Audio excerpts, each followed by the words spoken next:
In this video, I'm going to show you how Ben Rice, first baseman for the New York Yankees, may have been the unluckiest hitter in MLB in 2024. Getting into my analysis right away, if we sort for players who underperformed their expected weighted on-base average by the most, with a minimum of 100 balls in play, Ben Rice is the biggest underperformer on this list. The difference between his weighted on-base average of 269 and expected weighted on-base average of 340 is quite substantial, as league average for both is about 310. So he was expected to be substantially above average, but his actual performance was well below average.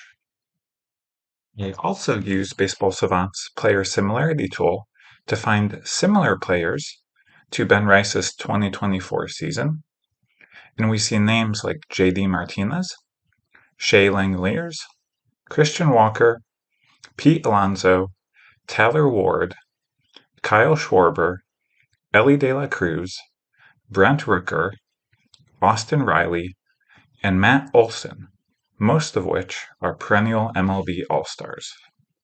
These caught my attention, so I investigated Ben Rice's Baseball Savant page in more detail. We can see that he batted 171 with 7 home runs and 178 plate appearances in 2024.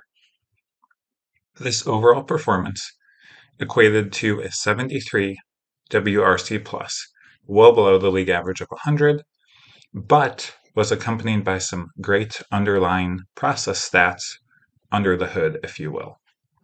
Notably, looking at his batting percentile rankings, we see an above average expected weighted on base, expected slugging percentage, barrel rate, and plate discipline stats, such as chase percentage and walk percentage.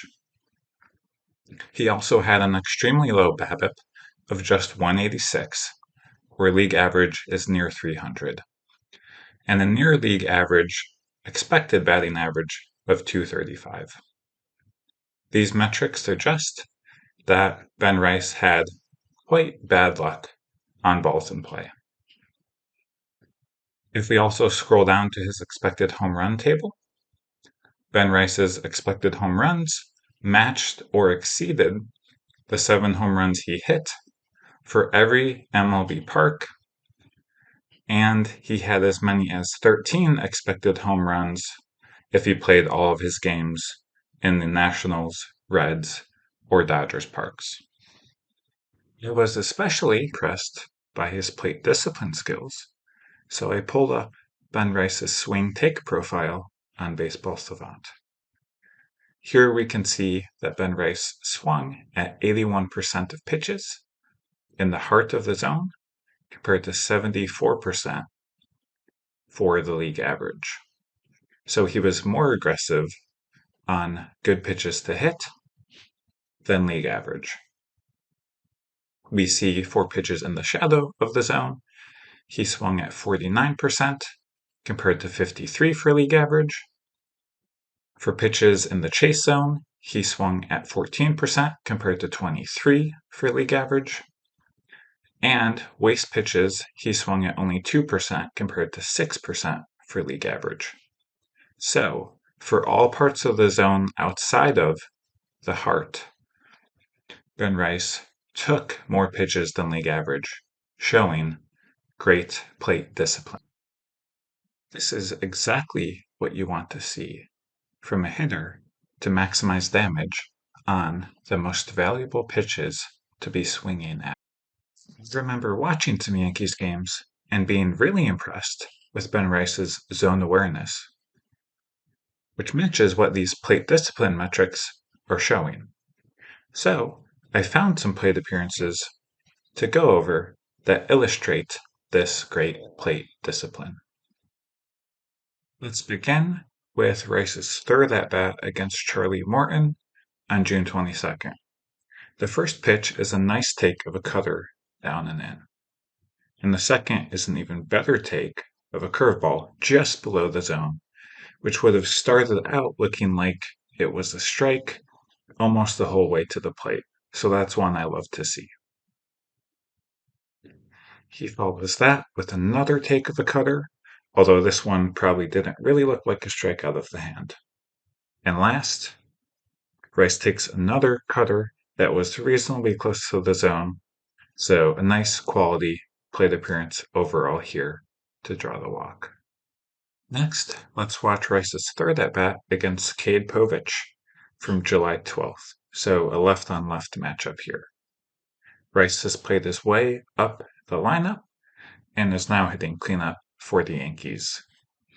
The first pitch is a nice take of a sinker down and away, and the second is a take of a bit less competitive cutter. Third is another good take of a sinker, and then Rice takes all the way on the sinker over the plate.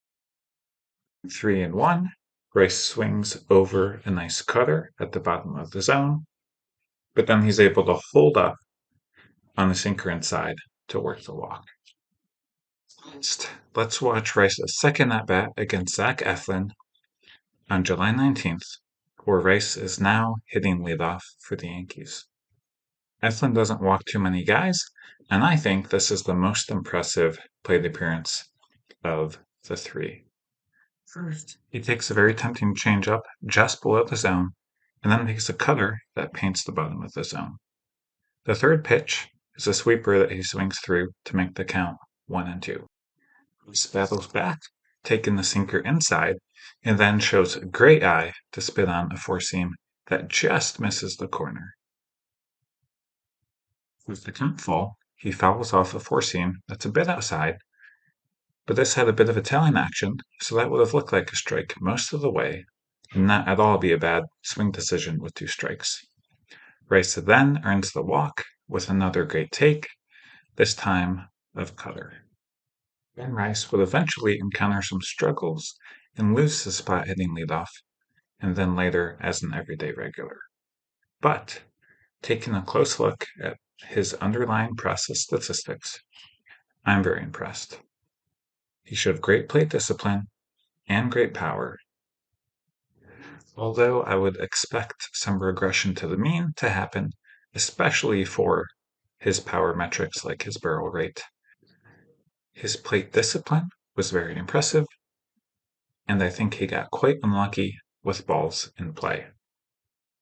Although the Yankees signed Paul Goldschmidt to a 1-year deal this offseason, I think Ben Rice's future is very bright, if and when he earns the opportunity of a starting role again. That's all for this video. Thanks for watching. I plan to make more videos like this, so if you liked it and would like to see more, then please like and subscribe.